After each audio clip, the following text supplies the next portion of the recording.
this is have been confirmed to be heroin, which was recovered in these bags on 15th at 7:45 through tip of information from good citizens who suspected that the fellows or the suspects who were arrested with this stuff originated from Tanzania. And these bags are false bottoms, as you can see.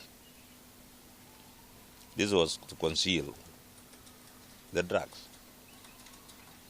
And already the weight of this heroin is 10.022 kilograms,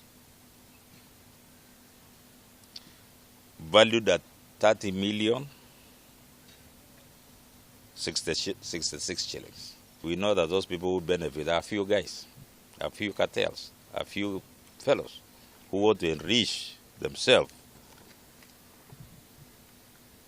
at the expense of the health of our citizens.